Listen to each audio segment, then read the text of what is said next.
Hello everyone, welcome back to my channel Sunrise वाले की। इस डे 13 में मैं बात करने वाला हूं सबसे महत्वपूर्ण बात का डर, प्रैक्टिस का अभाव, लोगों की बातें जो हमें आज तक रोकती रही, जिनकी वजह से हम अंग्रेजी नहीं बोल पाए। इन सबके अतिरिक्त एक बहुत ही महत्वपूर्ण बात आप और जान लीजिए, जो है वर्ड। आज के इस वीडियो में जो मैं बताने वाला हूं वो मैं बताने वाला हूं ऐसे वर्डों को जिनके प्रोनाउंसिएशन तो सेम होते हैं लेकिन मीनिंग्स डिफरेंट होती है।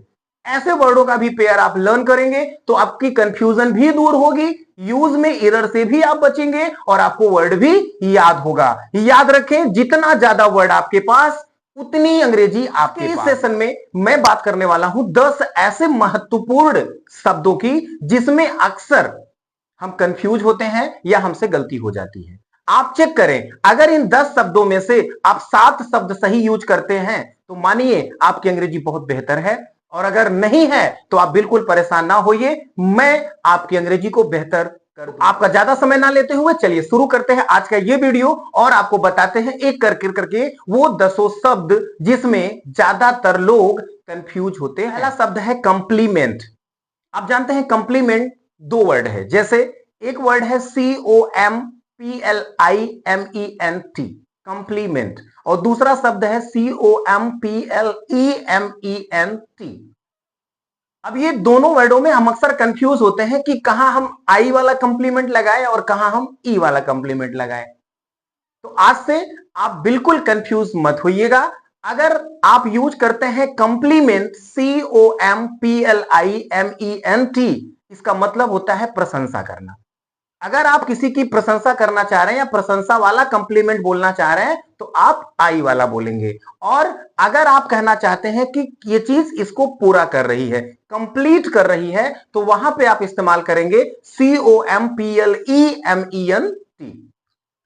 याद करने के लिए, अगर दोनों में डिफरेंस आप कंफ्यूज होते हैं, कुछ समय के बाद भूलते हैं, तो आप याद रखें कि अगर कंप्लीट वर्ड आपको याद है, कंप्लीट पूरा करना, तो जो कंप्लीट की स्पेलिंग में यूज करते हैं ई, इसी से बना है कंप्लीमेंट, तो इस कंप्लीमेंट का मतलब होगा पूरा करना, और जहां पे आई है उसका मतलब होगा प्रशंसा करना। एग्जाम्पल से समझते हैं, जैसे हमने कहा सी gave a complement on my English. अब मेरी अंग्रेजी पे उसने कंप्लीमेंट दिया अर्थात प्रशंसा किया, तो यहां पे स्पेलिंग होनी चाहिए COMPLIMENT।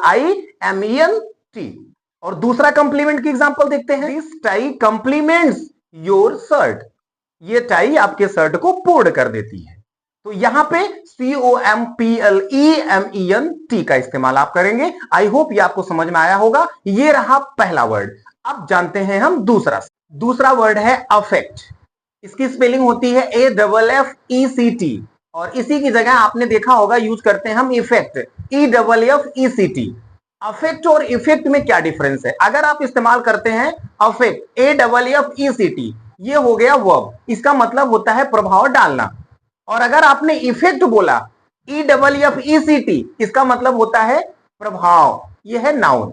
आई होप ये आपको समझ में आया होगा। जैसे हमने कहा lack of sleep affect your health, यहां पे वर्ब की जरूरत थी तो हम अफेक्ट का इस्तेमाल करेंगे। और जब नाउन के सेंस में बोलेंगे, मेडिसिन हैड गुड इफेक्ट, अच्छा प्रभाव था मेडिसिन का। यहां पे प्रभाव नाउन के रूप में हम बोल रहे हैं, इसलिए हम बोलेंगे इफेक्ट, EFFECT। याद रखें, जब आप प्रभाव कहना चाह रहे हैं तो इफेक्ट, और प्रभाव डालना कहना चाह रहे हैं तब आप बोलिए अफेक्ट। आई होप ये आपको समझ में आया होगा। चलिए जानते हैं तीसरा शब्द। अगला शब्द है देन।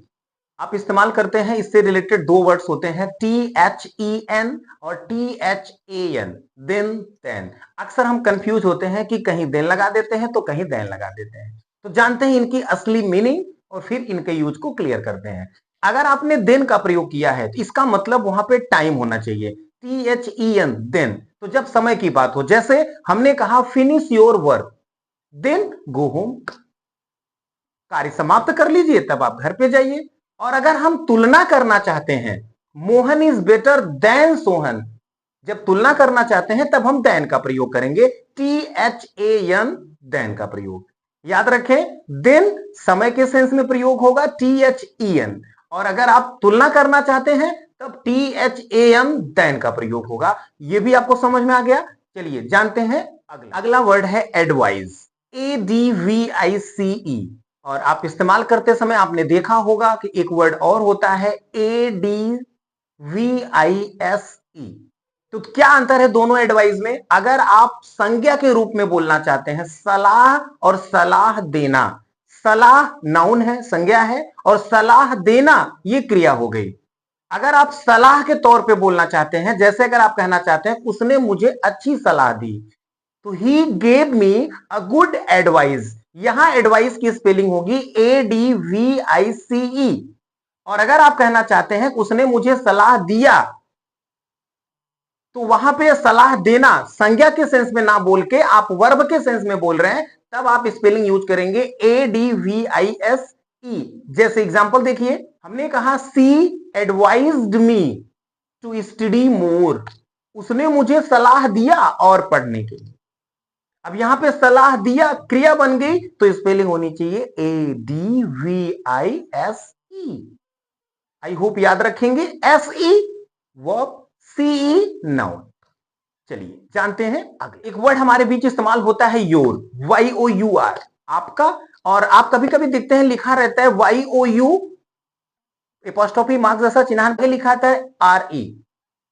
तो YOUR और YOU कामा लगा के RE, क्या डिफरेंस है इन दोनों में? तो जानिए, अगर आप पोजेसिव के सेंस में बोलना चाहते हैं, जैसे your habit, your home, your book, आपका घर, आपकी आदत, तो YOUR। और अगर आप कहना चाहते हैं आप हो, you are, YOUR ARE, you are good boy, तो यू आर को शॉर्ट में कहते हैं योर गुड बॉय।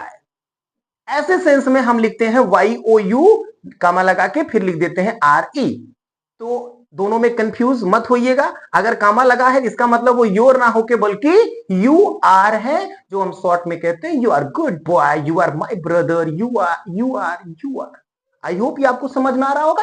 चलिए जानते हैं अपना अगला शब्द।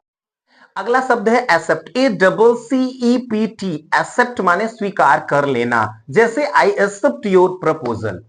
और अगर ए की जगह ई कर दिए, EXCEPT, एक्सेप्ट अगर आप बोल रहे हैं, तो इसका मतलब होता है के अलावा। जैसे सभी आए सिवाय मोहन के, तो ऑल केम एक्सेप्ट मोहन।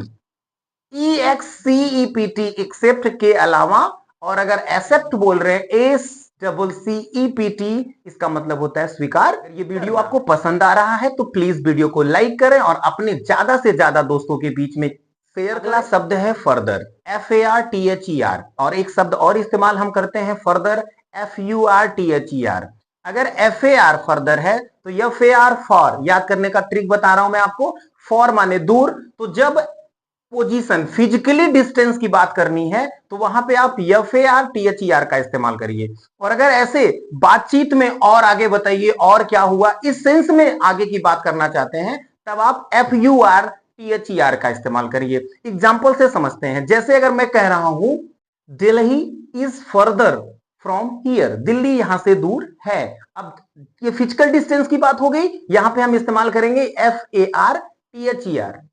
और अगर मुझे फर्दर इस्तेमाल करना हो तो मैं क्या कहूंगा, जैसे मैं बोलूंगा लेट्स डिस्कस दिस फर्दर, चलो इस पे आगे बात करते हैं। तो जहां पे बातचीत में आगे ऐसे सेंस में आप बोलते हैं, वहां पे आप फर्दर का इस्तेमाल करें। और जहां पे फिजिकली डिस्टेंस की बात करनी है, वहां पे FARTHER, इस फर्दर का इस्तेमाल करें। आई होप दोनों में डाउट आपका खत्म हो रहा होगा। अब तक मैंने आपको जो 6-7 शब्द बताए हैं, अगर ये आपको समझ में आ रहे हैं तो आप हमें कमेंट करके यस जरूर बताएं, हेल्पफुल जरूर बताएं। और आप ये चीज हमें लास्ट में जरूर बताइएगा कि मेरे द्वारा बताए गए ये जो 10 शब्द इस वीडियो में बता रहा हूं मैं आपको, इसमें से कितने शब्दों का प्रयोग आप अभी तक रॉन्ग कर देते थे और कितने का राइट। ये आप हमें कमेंट करके जरूर बताएं। अगर 7 से ज्यादा शब्द आपके सही थे पहले से ही, तो भी आप जरूर बताएं, इसका मतलब आपकी अंग्रेजी बहुत अच्छी है, आप बहुत अच्छा करेंगे, बहुत कम समय में करेंगे। तो 9वां शब्द जो बहुत ही कॉमन है, अक्सर आप यूज किए हैं, से और टिल। से का प्रयोग कब करते हैं, टेल का प्रयोग कब करते हैं? से का मतलब क्या होता है, टेल का मतलब क्या होता है? नरेशन में अगर आपने ध्यान दिया होगा तो वहां सेड से को टेल और टोल्ड में आप कर देते थे, तो इसका मतलब से और टेल में कुछ ना कुछ तो अंतर है। इसको मैं नहीं, आप मुझे बताने वाले हैं कमेंट बॉक्स में। बताएं कि कहां प्रयोग करेंगे से का और कहां प्रयोग करेंगे टिल का। क्या मतलब होता है से का और क्या मतलब होता है टिल का। तो अब मैं आपको बताता हूं आज के इस वीडियो का आखिरी शब्द, 10वां शब्द ये रहा आपकी स्क्रीन पे। LOOSE, लोस, लूज, ढीला, और LOSE, खो देना।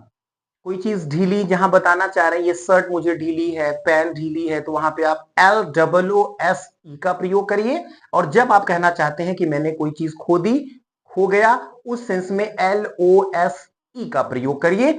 इसका भी एग्जांपल्स आप मुझे कमेंट बॉक्स में जरूर बताएंगे। और अगर ये वीडियो आपको पसंद आया है तो लाइक शेयर करना बिल्कुल ना भूलिए मेरे दोस्त।